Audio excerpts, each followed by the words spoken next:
미국 증시의 생생한 소식을 미국 현지에서 직접 전해드립니다. 특파원 라이브 시간입니다. 국제 신용평가사 S&P가 이번에는 미국의 은행 등급을 5곳의 은행 등급을 강등했습니다. 자세한 내용 뉴욕 특파원 연결해서 알아보도록 하겠습니다. 김용갑 특파원, 무디스에 이어서 이번에는 S&P가 은행권에 대한 경고에 나섰죠?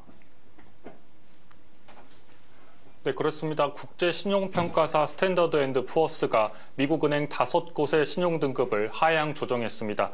고금리로 인한 은행권의 자금 조달 비용 가중 등이 은행권에 대한 우려를 키우고 있습니다. 먼저 S&P는 어소시에이트 뱅코프, 벨리 내셔널 뱅코프의 신용등급을 하향 조정했습니다. 높은 자금 조달 비용과 단기 자금인 중개 예금에 대한 높은 의존도가 신용등급 하향의 배경으로 지목됐습니다. UMB 파이낸셜과 코메리카 은행 그리고 키포크 등 3곳 은행에 대해서도 대규모 예금 유출 등을 이유로 신용등급을 강등했습니다. S&P는 연준의 급격한 기준금리 상승을 문제의 원인으로 보고 있습니다.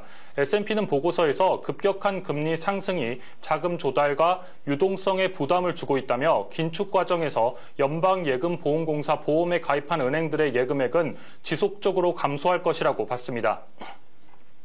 또 S&T 은행과 리버시티 은행의 등급 전망은 안정적에서 부정적으로 바꿨습니다.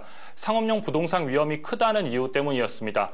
앞서 국제신용평가사 무디스도 M&T 뱅크 등 중소형 은행 10곳의 신용등급을 강등한 바 있습니다. 올해 초 발생한 실리콘밸리 뱅크 은행과 그리고 시그니처 은행 사태 이후 미국 중소형 은행들의 위기가 이어지고 있는 모습입니다. 미국의 은행권 위기가 이어지는 가운데 주택시장의 분위기를 읽을 수 있는 통계도 이날 발표됐는데요. 미 부동산 중개 협회에 따르면 7월 기존 주택 매매 건수는 전월 대비 2.2% 감소한 407만 건을 기록했습니다. 지난해 같은 기간과 비교하면 16.6% 감소한 규모입니다. 이는 올해 1월 이후 최저 수준이기도 합니다. 7월을 기준으로 보면 2010년 이후 가장 낮은 수준입니다. 그 정도로 시장에서 주택 거래가 이루어지지 않고 있다는 겁니다. 반면 7월에 거래된 주택의 중위가격은 40만 6,700달러로 지난해 같은 기간 대비 1.9% 상승했습니다. 어제 연준의 기준금리 인상 후폭풍으로 미국에서 30년 만기 주택담보대출 금리가 7.5%에 육박한다는 소식을 전해드린 바 있는데요. 오늘은 실제로 이 같은 배경으로 미국의 주택 거래가 줄었고 집값은 상승하고 있다는 통계가 발표됐습니다. 네, 오늘 뉴욕 증시 마감도 확인해 보겠습니다. 주요 기업들의 소식도 함께 전해주시죠.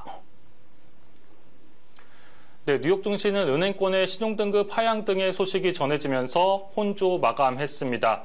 네, 뉴욕 증권거래소에서 다우존스 30산업 평균 지수는 전장 대비 174.86포인트 0.51% 하락한 34,288.83의 거래를 마쳤습니다. 대형주 중심의 S&P 500 지수는 12.22포인트 0.28% 하락한 4,387.55에 기술주 중심의 나스닥 지수는 8.28포인트 0.06% 상승한 13,505.87의 장을 마감했습니다. 앞서 말씀드린 국제신용평가사 S&P의 중소은행 신용등급 하향이 은행주의 부담으로 작용했습니다. 직접적인 신용등급 강등의 대상이었던 코아메리카 뱅크와 키코프의 주가는 이날 4% 넘게 하락했습니다. 대형은행들의 주가도 끌어내렸는데 JP모건의 주가가 2% 넘게 하락했습니다. 실적 발표 기업 가운데는 미국 백화점 메이시스의 주가가 14% 급락했습니다. 메이시스는 분기 실적으로 매출 51억 3천만 달러, 주당 순손실 0.08달러를 기록했습니다. 지난해에는 56억 달러의 매출과 주당 이익으로 0.99달러를 기록한 바 있습니다.